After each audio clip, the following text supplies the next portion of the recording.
Hello and welcome to Sweet Spot DFS. This is a 2019 review of the BMW Championship, where Justin Thomas is the winner. Congrats, JT, you kicked butt. Before we get into the spreadsheets, I do want to suggest something for you guys to make listening a little easier. Whenever I listen to my videos, I notice I kind of speak a little slow. It's just part of how I speak. I mean, I don't like to make mistakes, so it's more of a calculated delivery. So I would suggest playing the video in 1.5 times or 1.75. And if you aren't doing that on some of your videos, trying to take in as much information as possible, you're doing it wrong. I'm kidding. It is simpler, and you probably aren't going to miss any information with it being that fast. So it's the playback speed with the little gear icon. I mean, you can go in there and choose what speed you like it at. So I just wanted to say that before I got into the video. Maybe it'll make the viewing or the listening experience better. So just wanted to add that little piece. Here we go with the spreadsheet. I have the recent form tab up. I'm going to go ahead and hide these columns because they are kind of irrelevant. You don't need to know that. This was last week's, obviously, last year. And here are the top 10. So I've added that to the spreadsheet, the results, and here we go. Like I said, Justin Thomas is the winner. And what I want to do with this spreadsheet, what I typically do every single week when we look at the recent form, is see what the optimal lineup is versus what the GPP that I play in, the most expensive one that I play in, what their score was, as well as how much they spent on their lineup. So as you can see, 49,800 is the same salary for each. There's a slight variation between the two, as one would assume, because not too many people hit the optimal lineup. But the optimal lineup was Justin Thomas, Patrick Cantlay, Hideki Matsuyama, Tony Finau, Lucas Glover, and Kevin Tway. These little tick marks up here indicate the optimal lineup. The blue highlighted golfers are the $1 GPP. The $1 GPP had 703 points total for their winning score. The optimal lineup had 724.5. So it was really close. The guy who did win, super close. But it was not the optimal lineup. So, I mean, there was still room for someone to get the optimal lineup and take it down. There's one piece, and we'll look at the DK page. I'll just pull it up right now. We can always come back here. If you remember in the preview video, one of the big things that I was pushing for, well, first of all, the rules that are going on up above. So rule 1, play at least 3 last week ones. Rule 2, play a minimum of at least 2 last year ones. I think I didn't say last week one for rule 1. I apologize. So rule 2 was last year ones. Rule 3 was play at least 1 last year 2. Rule 4 is play at least a minimum of 1 last year 3. And then rule 5 is play a last year 1 / last week 1. Let's just review this first of all, and then get into something that kind of stinks. And we'll get there. But first rule, find at least 3 last week bucket ones. So here we go. You have 4 inside the top 5, and then you can add 2 more inside the top 10. So we have a total of 7 last week bucket ones inside the top 10. So rule 1 accomplished. Rule 2 was find at least 2 golfers with a last year bucket 1 score. Right away inside the top 3, you got it. But if we were to extend it to, the top 5, we've got 3 golfers inside the top 5, and that ends up being the same for the top 10. Then rule 3 was find 1 golfer with a last year bucket 2. There you go. We have 2. Find 1 golfer with a last year bucket 3, and there you go. And then the other rule was a 1-1, which you have right there with Justin Thomas. So if you remember the preview video, we really like Justin Thomas because he was a 1-1, and there weren't many 1-1s. So if we take a look at all the 1-1s, here you go. Those were your your choices of 1-1s. How many were there? There was a total of 7. So out of 7 golfers, you need to select one of them to be your 1-1. And if you recall, we were like, I was suggesting maybe go with Andrew Putnam because he was the cheapest of the 1-1s, and it would have opened up your roster construction to just about anything. I had quite a bit of Jason Kokrak. And actually, I'll show you what my lineups look like, just so you guys know. I ended up breaking even. I got a little bit more money, I should say. So I was just above even this week with DraftKings. Kind of stinks. You know, I thought I had a really good process. Like I said, we were on Justin Thomas. Rory McIlroy was our second favorite golfer. And in this range, I mean, he did have the second best results. Just at his price, not good. You did not want to play Rory McIlroy. So JT was definitely the play. So again, out of the 7 1-1s that we had, Justin Thomas, he fit that mold. The other thing that we talked about, although I told you about the rules, we went by recent form. And I told you to grab 2 golfers inside this range, the 1 to 20 range, or better than 20. And then find 2 golfers within the 20 to 40 range, which obviously there's a little bit more of. And then 2 golfers in this 40 to 60 range. That was the base. Like, we wanted to find a base for those, or I should say, when we constructed lineups, that was our base. So with that being our foundation, as you will, we could substitute one of those, I guess I could call those buckets too, one of those buckets with another one. For example, if, you know, we were playing Kevin Tway and Jim Furyk, we could substitute one of them with anyone from any other range, any other bucket. So there were only 4 golfers that had a recent form of 60 to 80. We pivoted to Jason Day. If you remember the example I used, we pivoted from I think Gary Woodland to Jason Day. And I mean, that would have worked, or you could have went up to here into the 20 to 40 range and found a golfer here, or someone within the 1 to 20 range could have found a golfer there. Thankfully, someone in this range did find the optimal lineup, so it does work. And we liked Kevin Tway and Max Homa because we found out as we went through that, I'm going to scroll over a little bit so you can see this. The recent form matched with the last week score. So the last week result, if there were golfers between the 20 to 40 range who also had a recent form average this week of 40 to 60, we always found one of those golfers inside the top 10. Kevin Tway finished 11th, so he was just outside the top 10, but he did still find his way in the optimal lineup. So it's a weird connection that ended up happening. So we can follow these little tick marks. We obviously can follow the light blue because that still, you know, follows through, right? There's at least one here. Instead of playing Emiliano Grillo, the guy could have played Kevin Tway and would have got, I think, 18 more points out of it. So that would have got him to 721. That would have been pretty good. So if, let's say we substituted one of these, could we find more golfers? Yeah, of course. So there are 3 now inside the top 20.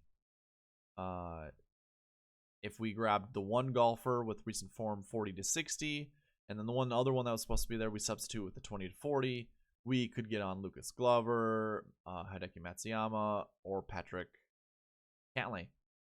Finau is in that range also, which is kind of interesting.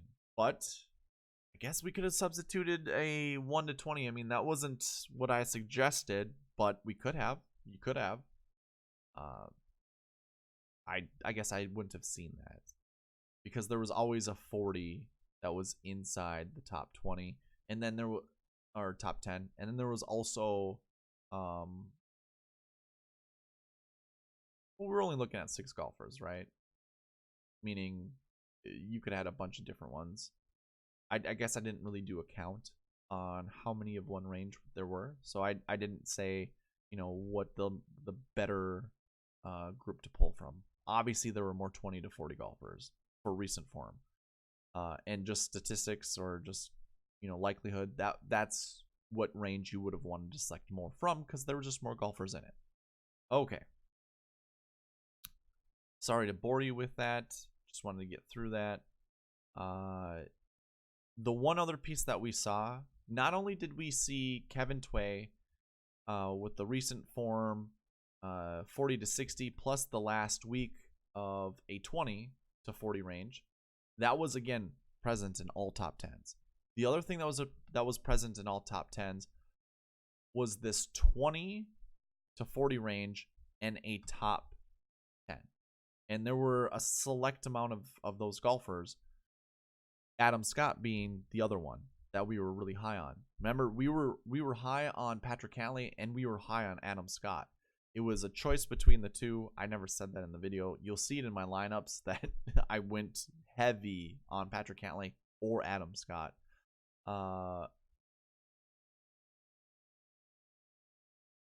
Yeah, I mean, there were other golfers like Spieth and Kisner who also had that. I think there were basically the same number. Like, I think there were 7 golfers that followed that mold. Wyndham Clark and Harold Varner, they also fit that. And I think Wyndham Clark was on second place team. I don't know, but he was also up there. So it didn't hurt to play Wyndham Clark. But of course, you wanted to play Patrick Cantlay. And you could actually play more than one of these. So you could have played Wyndham Clark and Patrick Cantlay. But either way, Patrick Cantlay, second place finish. We kind of forecasted that, right? So we've got first and second place down. Now, Hideki Matsuyama wasn't a golfer I really highlighted. Tony Finau, I had told you that I liked Tony Finau. But he was a 1-2. Yeah, he was a 1-2. He wasn't really a golfer that I really thought much of. Man, now that I see this, I'm going to change this right away so we can just... I know I usually do the color coding so we can see from the last week, but I am going to change this so it's just easier when we look at the spreadsheet to see what the finishes were. I didn't even know what Tiger Woods finished until I saw that. 37th place.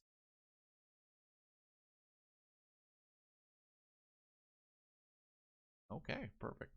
So we'll go back and sort this by the recent form. That works for me.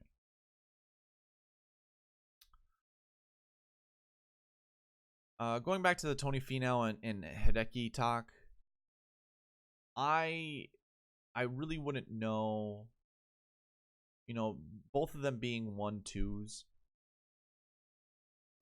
Nothing really told me that we should play them based off of that. I mean, obviously we saw a few 1-2s, and we talked about it because I had said I like Tony Finau. With roster construction and all the rules, you didn't really find yourself on Tony Finau or Hideki Matsuyama much. I mean, not when I was creating lineups or me and a buddy we were creating lineups talking to each other. We didn't get on those golfers. If I were to hide this information right here, I'm going to actually hide it all the way up to the tournament history, and we were to look at this Bentgrass stats, you're going to see Finau pretty decent.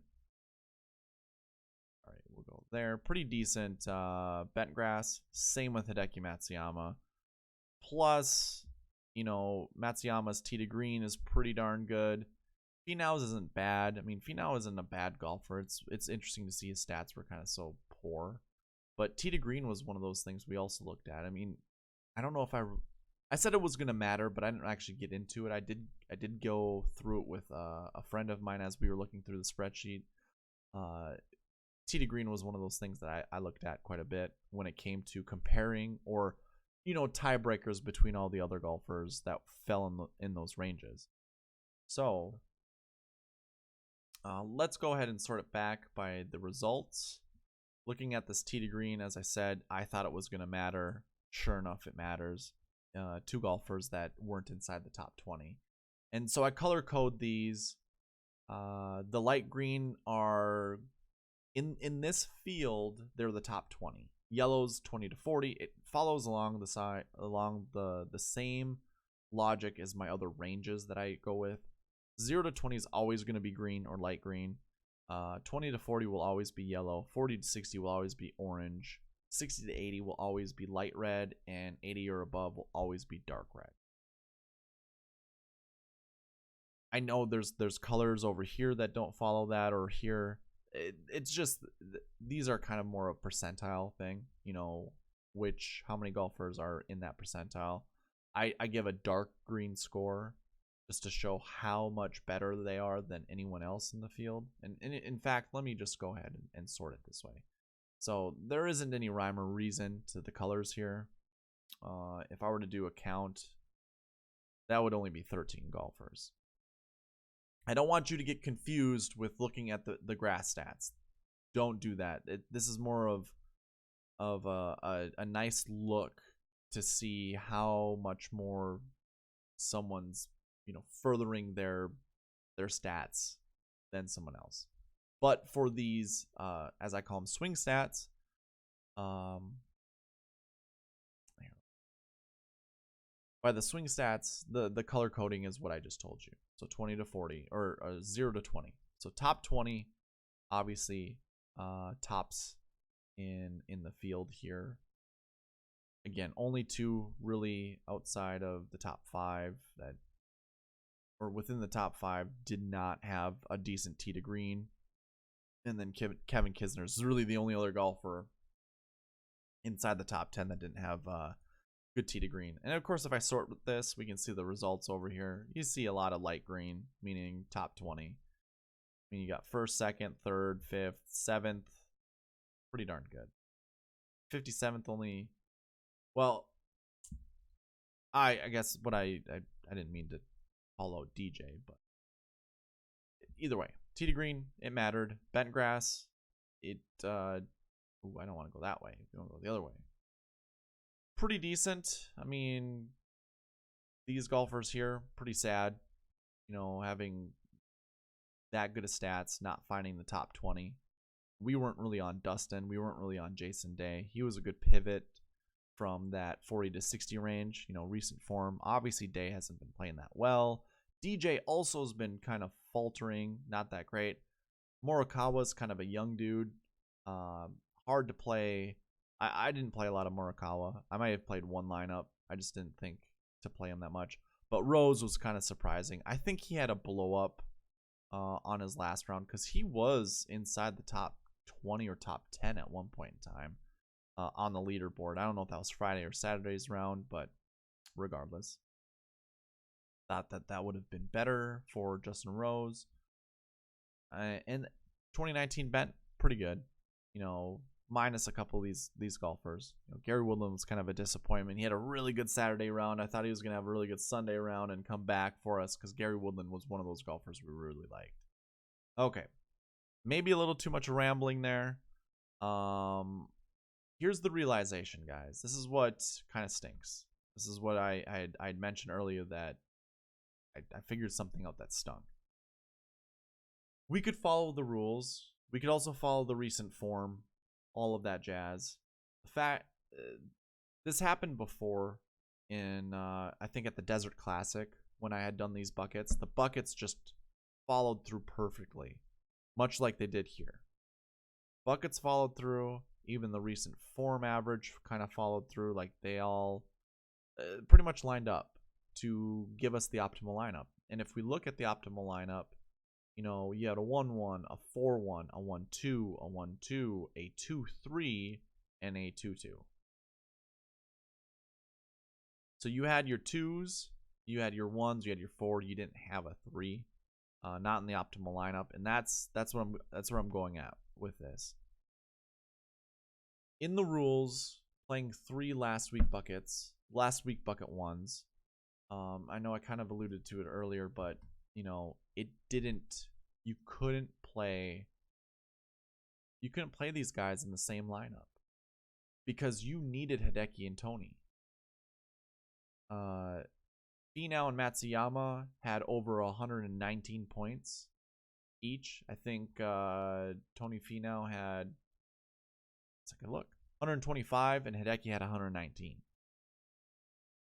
if say you substituted, let's go with Tony for John Rahm. John Rahm only had 109, so you're giving up 16 points. Matsuyama, you would have to go a golfer lower. So I think what I ended up doing when I was testing this out is if I went like Thomas, Cantlay, because those two were in our preview lineup. If we went with those two, I shouldn't say lineup, we definitely talked about them. And then John Rahm, now we're stuck with 30,700. We need to find 3 golfers that fit under $30,000. I'm sorry, $20,000. So they have to be under 7K. Right away, Corey Connors, that looks like that would work out.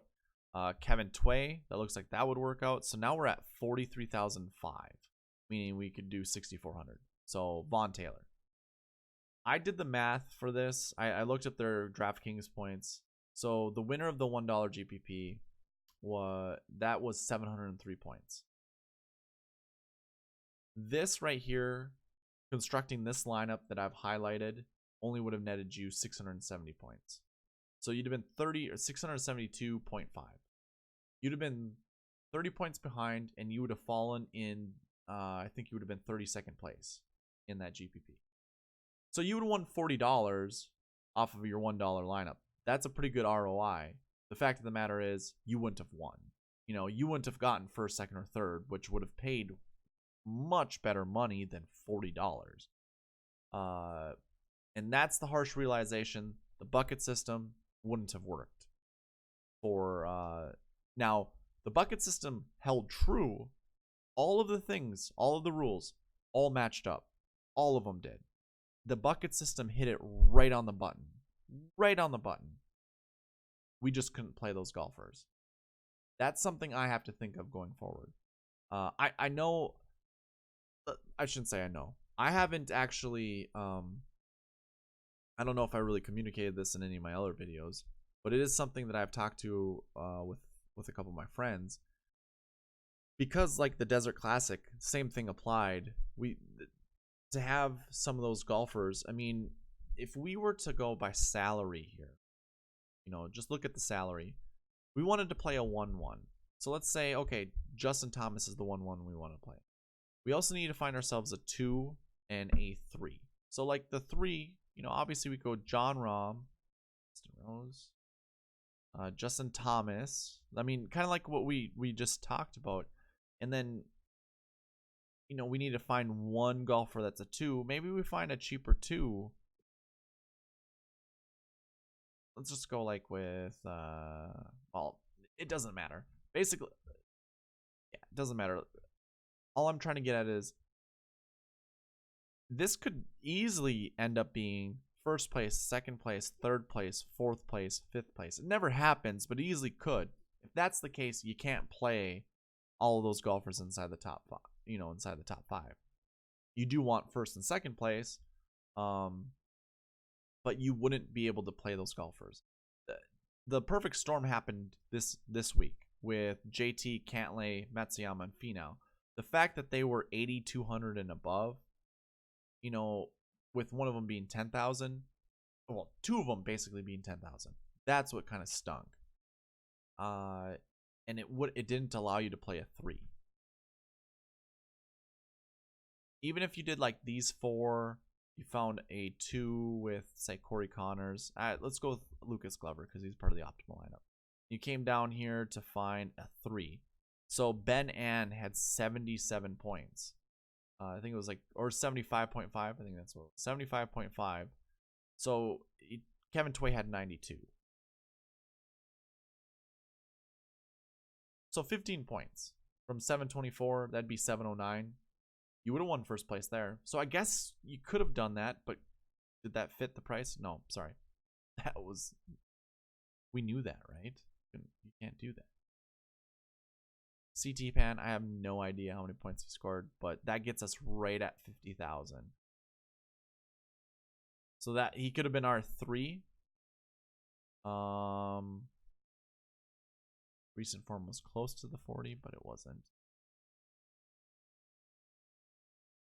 Yeah, we wouldn't have played that. We wouldn't have played it that way. I think CT Pan had like 64 points, if I remember correctly. which I think that definitely brings you under first place. So you wouldn't have been able to do it there. It would have been a good lineup. Don't get me wrong. You would have won a lot of money doing, going through that lineup, but wouldn't have won. That's all I wanted to kind of get off my back, or not so much off my back, but to also just to provide you guys some information that although the bucket system follows and it works, sometimes we just can't put those golfers on a lineup. The ones that the bucket system provides us. Jon Rahm, I really liked him this week. I paired him a lot with Justin Thomas, and in fact, let's go to my lineups page. Zoom in a little bit so you guys can see it. You guys will see what my my madness was here. It's kind of comical. I think it's kind of funny. It actually played really well. So here you go in column G, which is the fourth column. As you can see, that's all Patrick Cantlay. There are 18 instances of Patrick Cantlay. And I have Adam Scott. There are 18 instances. Actually, 18 instances of Adam Scott alone. And then I made 5 more lineups with the 2 of them together. So I created 48 lineups. Of the 48 lineups, I had either Patrick Cantlay or Adam Scott in them at least 41 times. And then in this column, I basically split it up. These were 0 to 20, these were 20 to 40, and these were 40 to 60. And then I interchanged some. I kind of did a randomization with these ranges. Google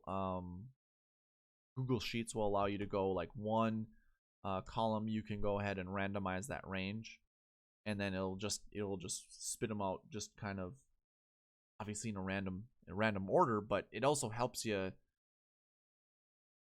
create lineups how you typically wouldn't, basically. And that's what I did with this column here. So if I saw golfers that were the same here, because I did add some into both. So let's say Jim Furyk was paired up with Jim Furyk. All I would do is delete that, and that would be my reason to play someone from a different range. So I kind of allowed fate to decide it in a way. It was controlled it was kind of controlled because I did the randomization and I just looked to see who all the golfers were paired up with each other. And then in this column over here, I put all my 1-1s.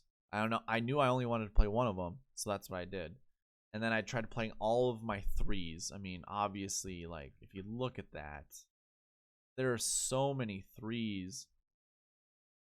And in all reality, I should have just like split it up and because there are mold breakers, or there's ways that this isn't gonna work out. I know that I shouldn't have been so staunch and going through with it. But Jon Rahm was one of my favorites. Jason Day was the second favorite, and then the rest of them I just try to play as much as possible. Yeah, and Gary Woodland was one of my favorites. Jim Furyk after day 1, man, I thought day 1 after Thursday's round, I was doing super well with a lot of my lineups, and it just stunk that it didn't work. Furyk just sputtered. Woodland came back. He just was kind of, meddling for a while, but then he came back. He was like just outside the top 10, if not 10th after Saturday's round. Then I think he shot 1 under or 1 over, one of the two on Sunday, and just fell to like 20th or something like that. I don't remember his place, but it wasn't good. Not for how much I played him. And then obviously again I mixed it up with JB Holmes, Jim Furyk. Max Homa was doing really well until he blew up at the last day. I think he shot 7 or 8 over. I did play quite a bit of Corey Connors, so that was really nice. He was in a lot of my lineups that made some decent money. And I also used the same criteria in order to play my weekend lineups, where I actually won most of my money on the weekend, not so much during the week, because I finally, we were able to figure out, hey, it's Patrick Cantlay, not Adam Scott. That was, that recent form 20 to 40 with a last week's score of 0 to 20. Top 20. It was Cantlay instead of Scott. So I just loaded up with a bunch of Cantlay. And then when the 1-1 came through that it was Justin Thomas and really no one else, I loaded up with Justin Thomas. So all of my weekend lineups were Justin Thomas and Patrick Cantlay. I didn't play any Hideki Matsuyama, but that's fine. I still was able to get into the money. I can't remember how I had all Corey Connors also. So it was definitely Corey Connors, Justin Thomas, Patrick Cantlay, and then I paired him up with a lot of those lineups with Jason Day because again I was infatuated with that last year 3 score. Not all of them had Jason Day in it, so either way it worked out, and I would suggest you guys do the same thing. Whenever we go through these rules, these buckets, use it to your advantage going into the weekend scores. And again, if you had access to the spreadsheet, you could see I update these after Friday's round, so I can see what the weekend is like, to see who's up top. Like this will be updated with the golfers that were up top. Obviously, it's now updated to the end of the day. I don't have like a Thursday, Friday, Saturday, Sunday page. It's just kind of the DK page is my leaderboard page as well. So with that being said, I'm going to wrap up the video, but I do want to say, well, I'm not going to create a video for the Tour Championship, and I apologize for not doing it. I have a crazy week ahead of me. I am moving Wednesday. I have to figure things out tomorrow as to essentially everything that's with moving. I have to figure that out. And then Tuesday is my last day at my other job. So tomorrow and Tuesday are kind of be hectic days with work. And then Wednesday and Thursday will be moving days plus cleaning days. All that is. That's not very fun. I just don't see me having the time to put together a video, talk through it, do all that other stuff. So I apologize that I can't create one more video. It stinks. I wish I could. But you will see me with the next PGA event. And I guess what we could do is take a look. Go to tour. Just to check when that is. So if we come down here, I suppose I should change the season, right? 2018, 2019. How about 2019, 2020? September 12th at the Greenbrier. So we have course history on that. We'll definitely have one there.